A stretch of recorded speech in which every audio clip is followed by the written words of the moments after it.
So we are. We are video games, which I don't know if we've done that before.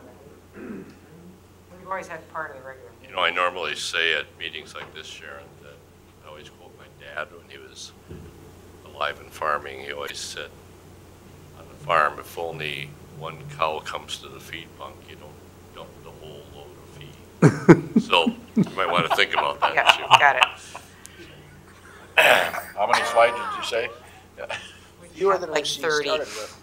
So, With that, I will call this meeting to order. This is the annual Truth and Taxation meeting. Welcome everyone here this evening. This is an informational meeting. The council has been working with staff to develop the proposed 2019 budget, and in fact, there's been numerous meetings that have occurred beginning in August of this year and then continuing through November.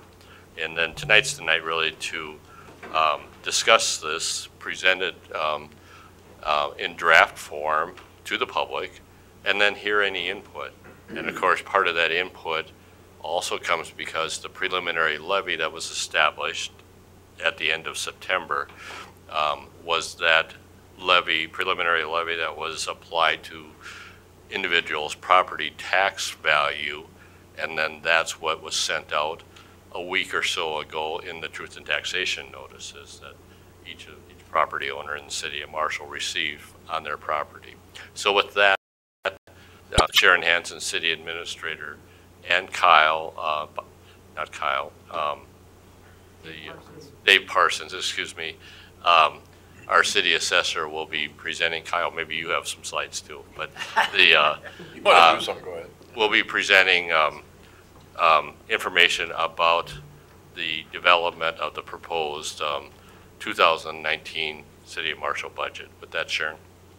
Mr. Mayor and Council, Dave and I have put together approximately 30 slides. I think Dave has about 5 of them, and he's going to begin the presentation, and then I will present the remaining slides. So if Dave wants to come forward and start the presentation. Welcome, Dave. Thank you, Mayor and Council. Down goes forward. Okay, so do you want me to go over this, just kind of the general purpose here, kind of a timeline of how a year works. January, market values are determined. April, we have the local board appeal on equalization, and that's to deal with values. So tonight, again, we're not here to discuss values. We're here to discuss the levy. June, county officials, city started working on the budget for the upcoming next year. September, that proposed budget is announced. November, the Truth and Taxation, or known as T&T notices, get mailed. December, we're up to current date. The Truth and Taxation meeting is held. The 2019 budget is adopted on December 11th of this year at the regular city council meeting. And then in March, the property tax statements get mailed out to all the property owners.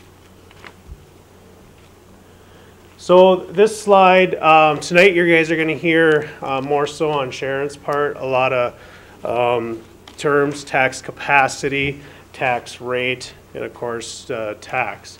So this slide basically kind of shows where that is all portioned to as far as value, which is market value gets turned into a tax capacity value. That's the amount which you hear about tax capacity. There's class rates involved.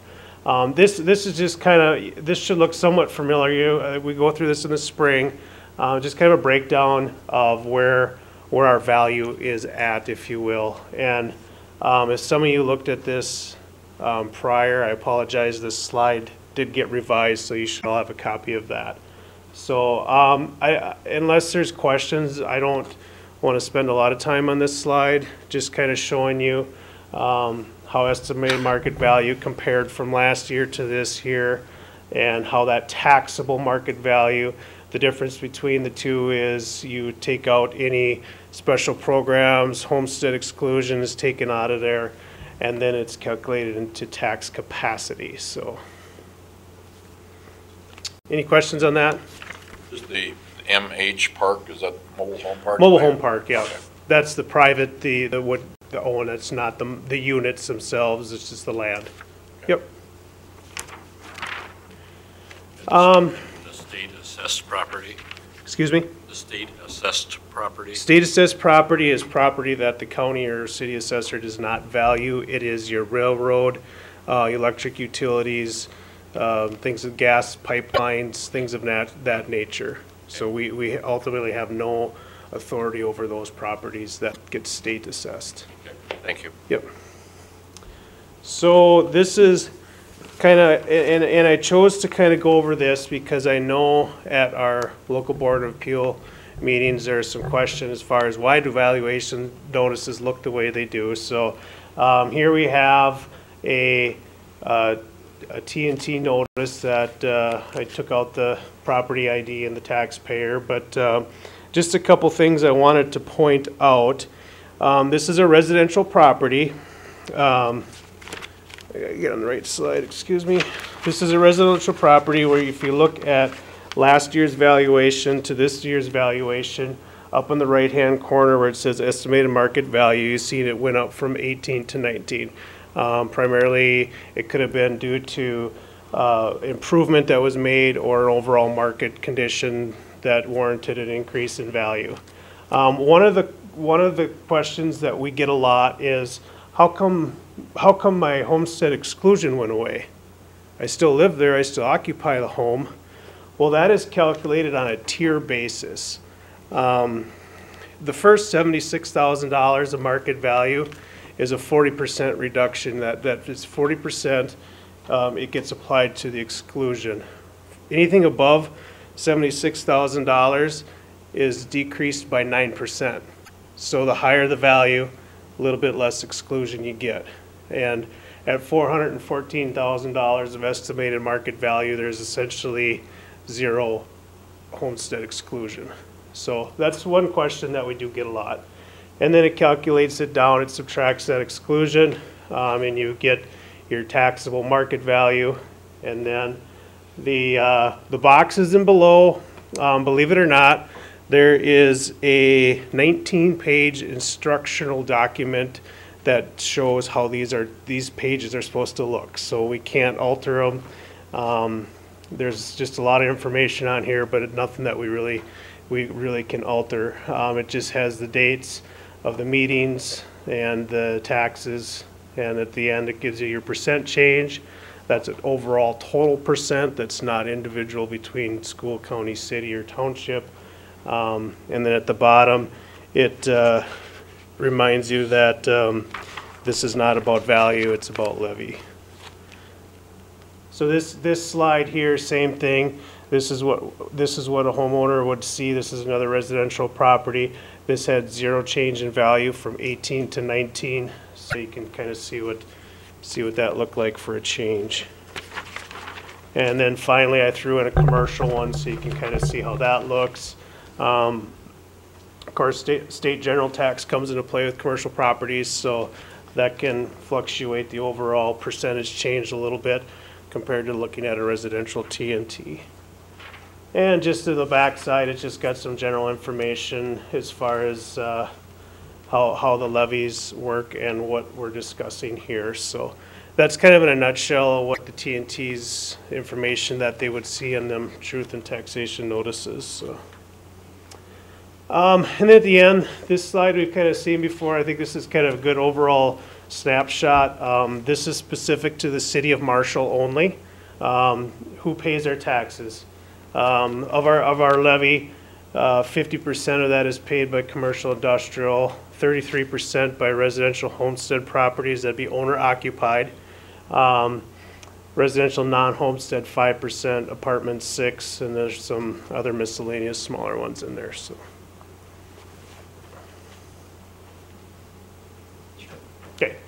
Any questions on any of that? Okay.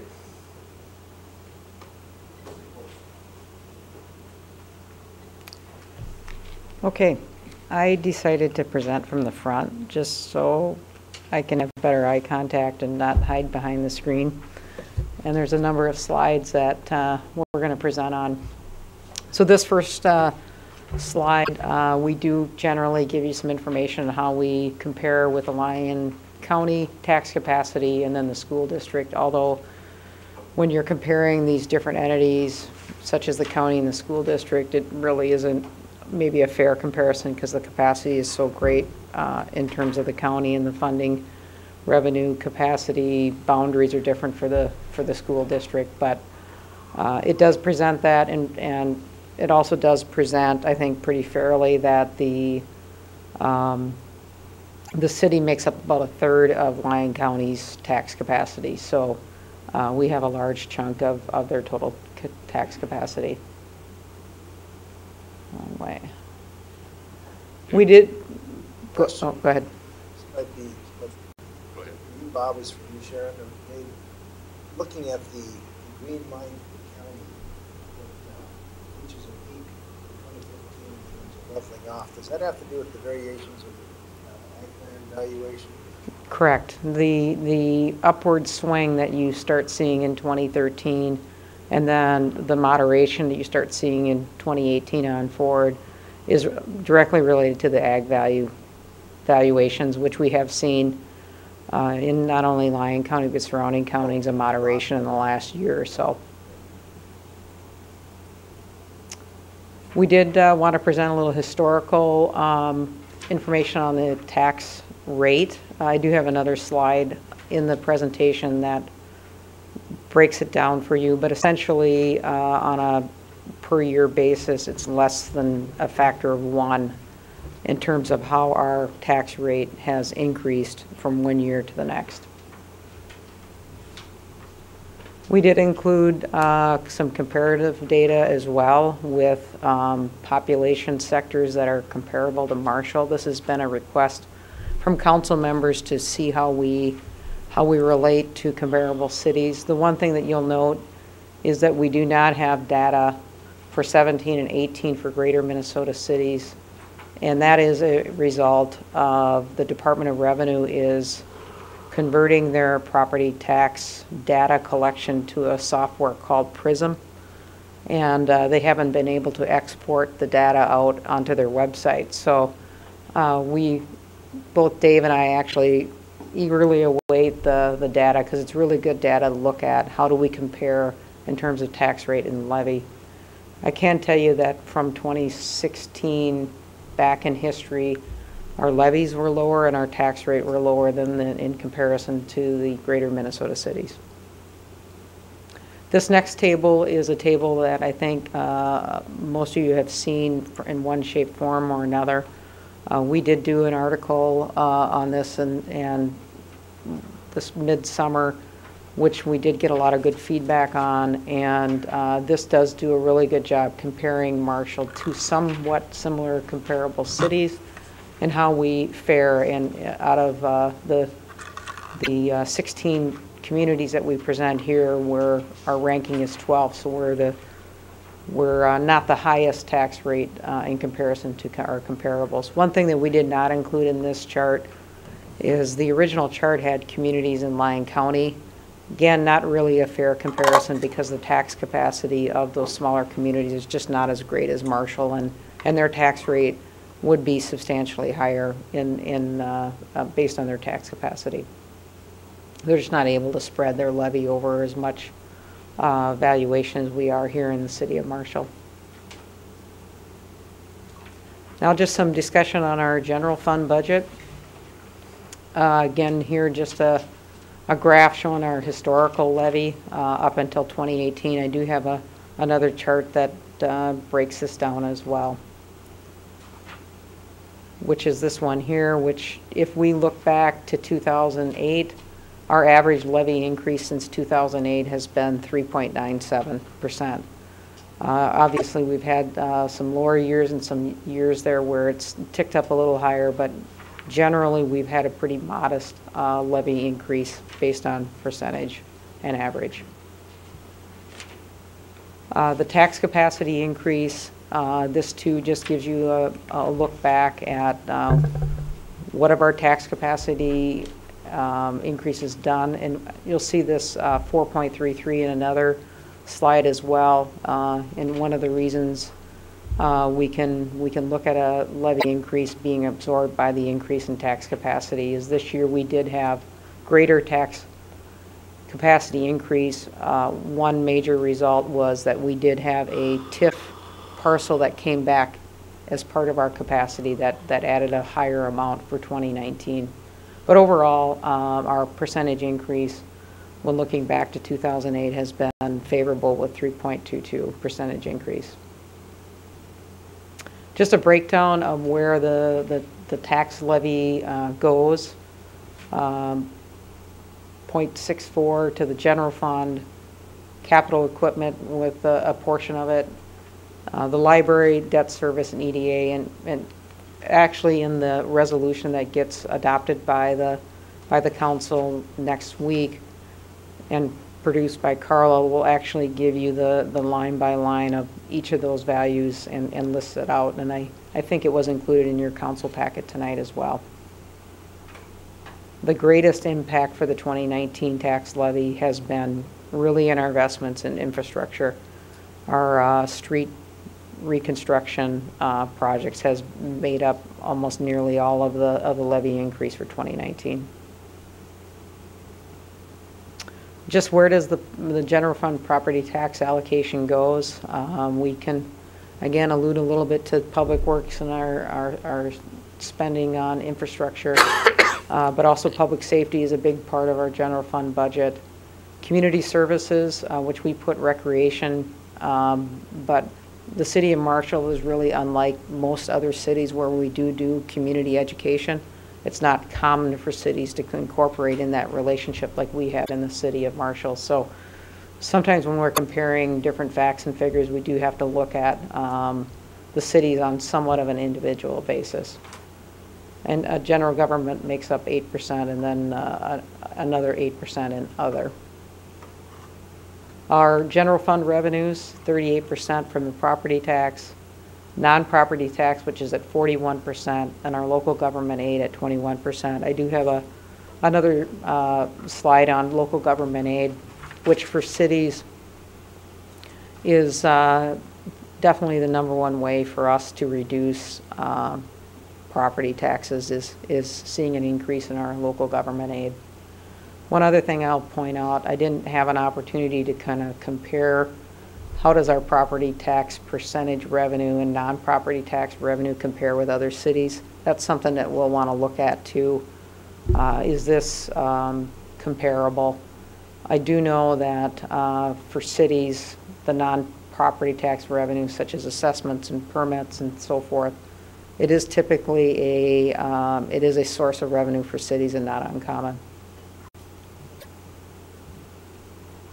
Some budget levy impacts specific to 2019. I mentioned local government aid. When you look back at historical local government aid amounts, the city of Marshall's local government aid amount really dates back to 2002. So the aid that we receive right now is actually lower than 2002 amounts. And I know that the League of Minnesota Cities and the Coalition of Greater Minnesota Cities annually brings up local government aid. The incoming governor has brought up the Minnesota Miracle and One Minnesota. If you look back at the historical Minnesota Miracle legislation, it was based on local government aid, and the theory being that if you can provide government aid such as LGA, as it's commonly referred to, that no matter where you live, you can expect equal services. And I think that's one of the major benefits besides property tax reduction. One other thing that I'll just say in terms of property tax reduction that maybe we don't see or can control it on the city side, but Dave mentioned this in his slides. The legislature has typically, for property tax relief, tried to do it specifically through the property tax statements, through the tax system, and through tax legislation. So the homestead exclusion that Dave talked about, that was direct property tax relief that residents seen or did receive through the state legislature. Another area is ag homestead.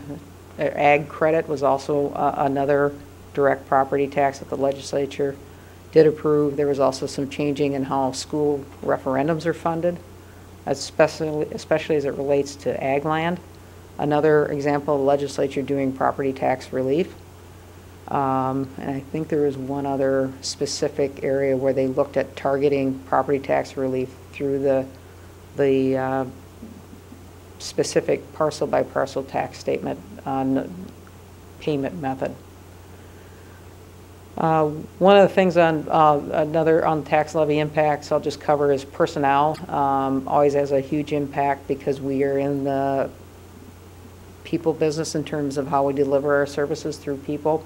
We do have budgeted cost of living adjustment 2%. I have little concerns about how we'll fare with union negotiations. Unlike most private sector businesses out there, we do contend with unions, and it means that requirement under the bargaining law, we must come to the table and negotiate in a fair manner, and that would mean where we're going to end up on cost of living adjustments. We're going to try to do our best to hold 2019 to 2% and see what we can do for 2020 and 2021.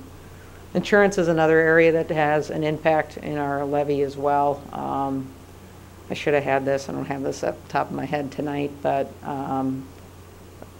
15%, we did decide to split that between the employee and the employer to help lessen the load on the tax levy. But something we want to look at going forward in 2020 and beyond is our health insurance options. This is an area where private sector can relate in comparison to the public sector. They're all feeling the pressure of increasing health insurance. We did add a Parks employee, and I should say that this is Parks and Rec as well. Half of that employee will be budgeted out of the Red Baron Arena ball field complex, and that is due to the workload out there and the needs out there, and so it's a non-levy impact on the 2019 levy. 2019 was also influenced by our 2018 bonding that we did earlier this year. It added about 2% to the 2019 levy.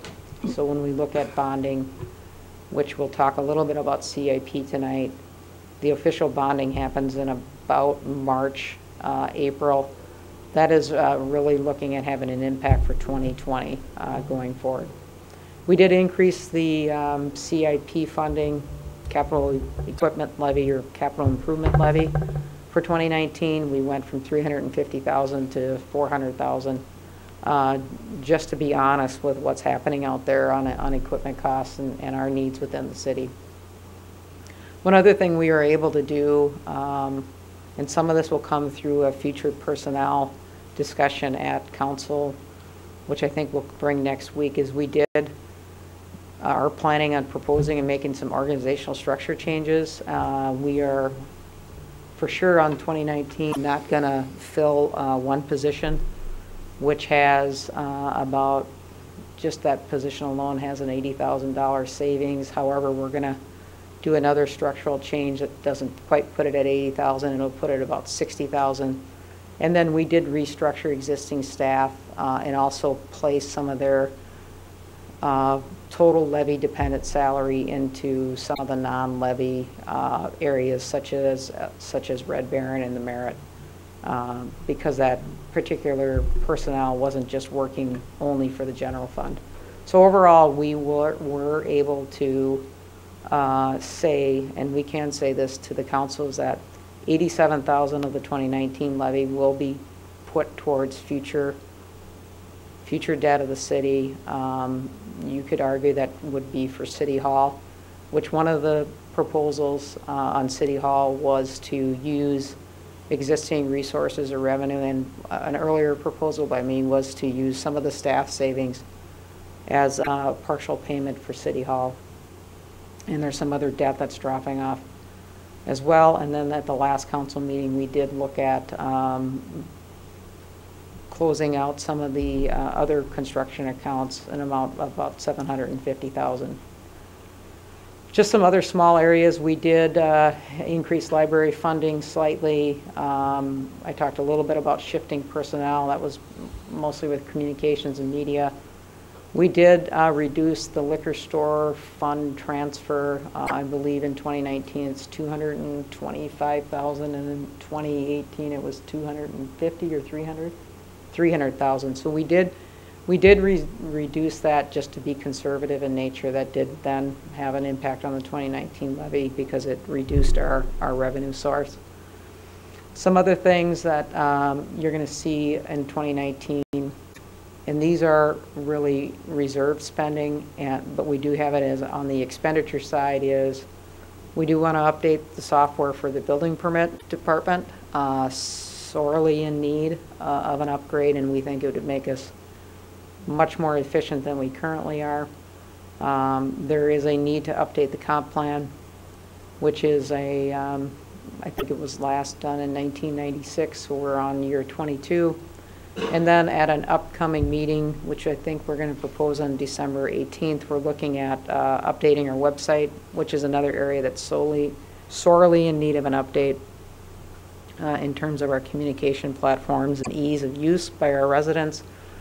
And then finally, branding and messaging, which is something I talked about when I was hired to take the position with City Marshal. Just a little graph showing expenditures.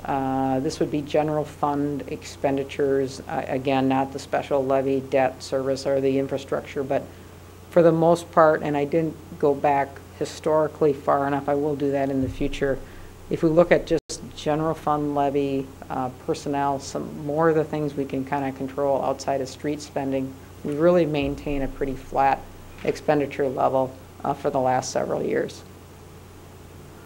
Just this graph here too shows how our expenditures, or tax levy rather, looks in comparison to LGA. Essentially our LGA local government aid has remained flat, and to make up that difference, we have to rely on the property tax to do that.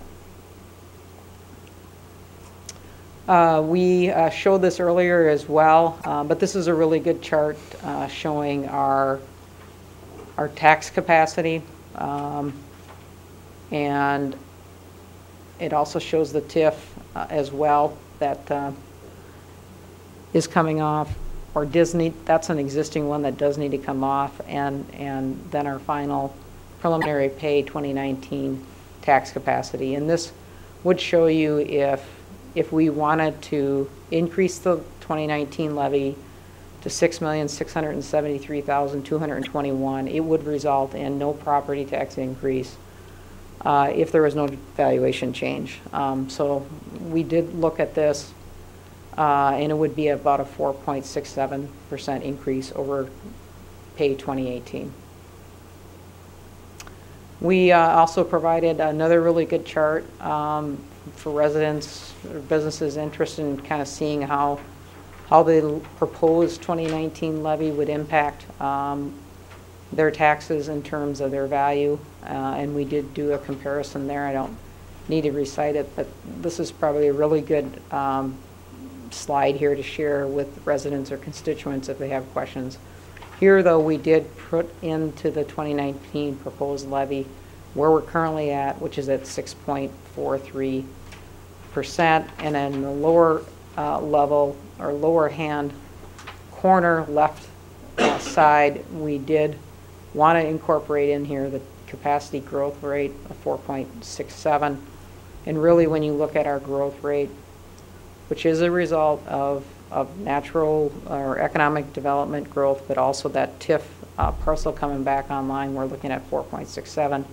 So the impact really is less than 2% once you factor in the preliminary levy and the capacity growth rate. Some of the truth in taxation statements, too, we did do a preliminary review on the lower right-hand corner. They really do match up quite well with what we present here, and I think it's a pretty fair example of how this is going to impact individuals. One of the things that I wanted to point out too on our CIP plan, which is a 5-year document, and we did include that in the packet as well. We just really wanted to include all the tax levy information because we're going to come back next week and ask that the council adopt the levy in the budget. The CIP is a very expansive document. It's got a lot of future planning and work in there. And I tend to kind of look at how it impacts the levy, which maybe isn't always fair because you do have assessments which impact people and surface and wastewater fees as well. But I did want to just kind of highlight some of the projects for 2019 that have been identified, and I think I've accurately presented this. What are the areas where it really impacts the levy? The street mill and overlay at $575,000, that is something that the council will have to have a discussion about. It will be something that will come back again in March where you could at that time really define what level you want to be at, because these amounts are really going to be that 2020 impact on the levy, not 2019. But this is what's proposed for CIP right now through the levy. Just some future taxpayer considerations. Again, I did mention some of the impacts in 2020. It looks like, based on the CIP and the tax levy impact, what's proposed for CIP projects, and that includes our street projects for 2019, the impact in 2020 is going to be about 1.5%. If theoretically, even though we do have about 1.5% for debt reduction in 2019, you can always look at additional debt reduction. And I think when we have a long-term debt study presented next week, we'll kind of discuss how that's going to impact the levy additionally. I talked previously about City Hall. I know that this may be a point of discussion with some other activity in the city in terms of needed expenditures, but we really do want to try to achieve City Hall construction and funding within our existing resources. One of the things we do need to take into consideration as well is street assessments. I know I was talking to Councilman Lozinski earlier today about what is a street assessment revenue going to look like after the Ways and Means Committee does some further modification to the policy. And that could have an impact as well. Local government aid, which is an easy target for the legislature to reduce or rob.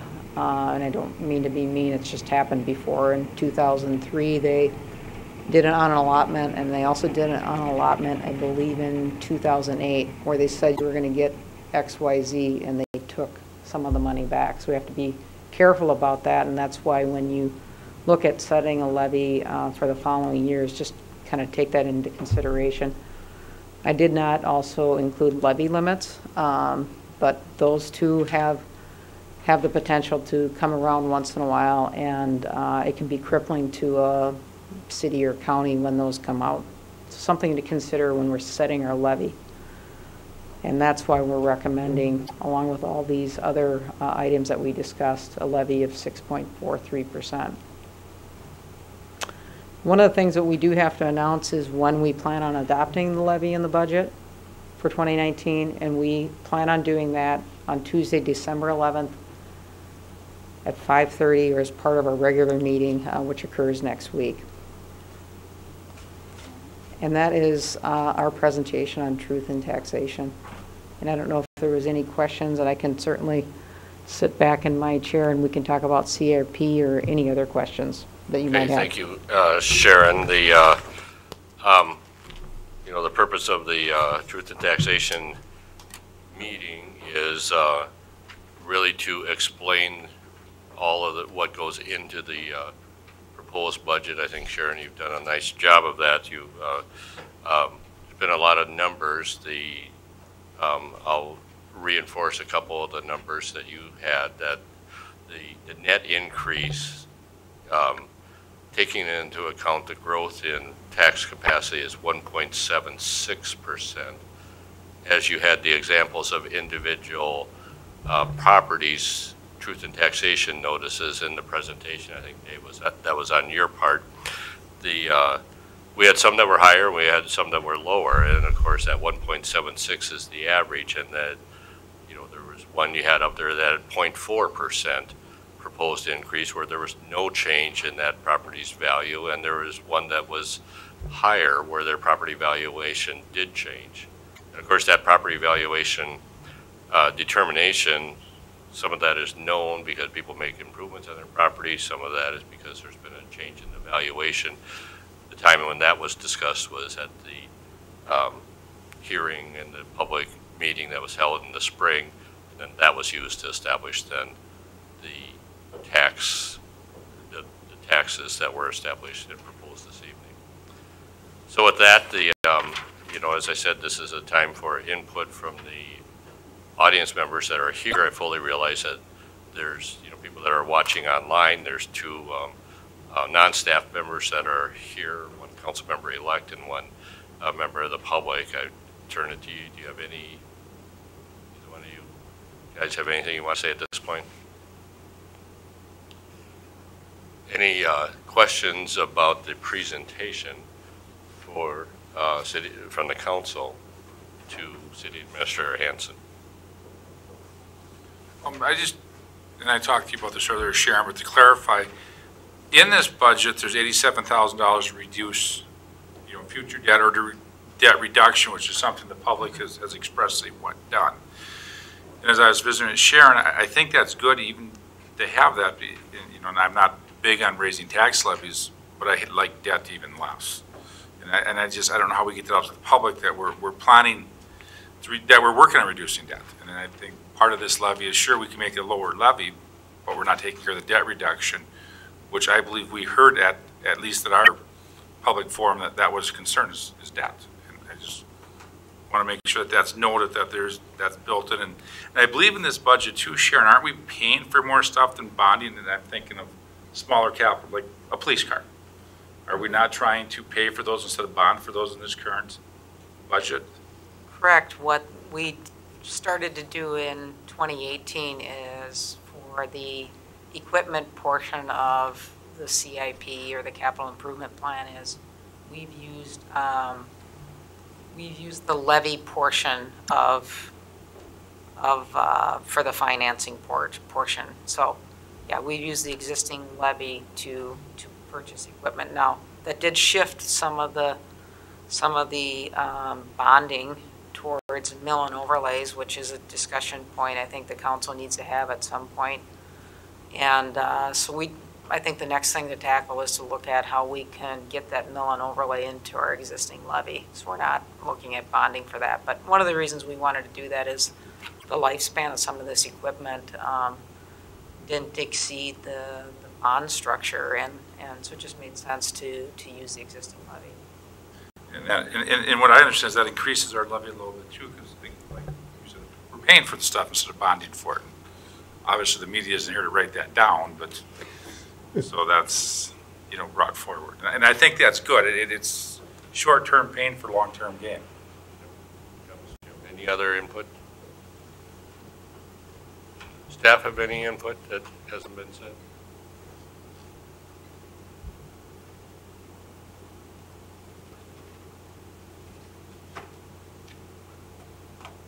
Not, I would entertain a motion to close this hearing. So moved. Motion by Jim, seconded by David. Discussion. If not, all in favor, say aye. Aye. Opposed? We're adjourned. Thank you.